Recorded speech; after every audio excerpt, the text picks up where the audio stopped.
မင်းတခါတလေအရာအလုံးကိုထိန်ချုပ်ချင်နေတယ်မလားအရာအလုံးကိုမင်းစိတ်တိုင်းကြဖြစ်အောင်ပြောင်းလဲချင်နေတယ်ဒါပေမဲ့ဘလို့ပဲကြိုးစားတချို့အရာတွေကမင်းလုံးဝထိန်ချုပ်လို့မရဘူးမလားလူတွေကဘလို့ထင်မလဲအလုပ်တွေကဘလို့ဖြစ်မှာလဲမနှက်ဖြန်မှာရောဘာတွေဖြစ်လာမလဲအဲ့လိုအကြောင်းအရာတွေကိုမင်းအမြဲစဉ်းစားနေတယ်ပြီးတော့မင်းစိတ်ကမပျော်တော့ဘူးလေနားထောင်ပါမင်းပင်ပန်းနေတာကအလုပ်များလို့တခုတည်းကြောင့်မဟုတ်ပါဘူးမင်းထိန်းချုပ်လို့မရတဲ့အရာတွေကိုထိန်းချုပ်ဖို့ကြိုးစားနေတာကြောင့်သာမင်းကပိုပြီးပင်ပန်းနေတာပါအမှန်တရားတစ်ခုကအရာအလုံးကိုမင်းထိန်းချုပ်လို့မရဘူးလူတစ်ယောက်ရဲ့စိတ်ကိုလည်းမင်းမပြောင်းလဲနိုင်ဘူးအနာဂတ်ကိုလည်းမင်းမခံမှန်းနိုင်ဘူးဒါပေမဲ့မင်းလုံနိုင်တာတခုတော့ရှိတယ်အဲ့ဒါကလွတ်ချလိုက်နိုင်တယ်မင်းထိန်းချုပ်လို့မရတဲ့အရာတွေကိုမင်းလက်ထဲကနေလွတ်ချလိုက်နိုင်တယ်လွတ်ချလိုက်တယ်ဆိုတာအရှုံးပေးတာမဟုတ်ပါဘူး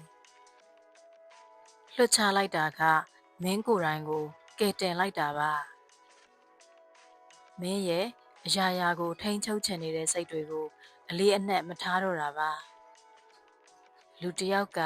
မင်းကိုနားမလည်ဘူးဆိုရင်မင်းစူးစမ်းပြီးပြောနိုင်တယ်ဒါပေမဲ့သူနားလည်လားနားမလည်ဘူးလားဆိုတာကိုတော့မင်းထိန်းချုပ်လို့မရဘူးအဲ့လိုအချိန်မှာမင်းလွတ်ချလိုက်ဖို့သင်ယူရမယ်အခုခဏလောက်မင်းအသက်ရှူတဲ့ပုံစံလေးကိုသတိထားကြည့်လိုက်ပါနက်နက်ရှိုင်းရှိုင်းလေးရှူလိုက်ပါ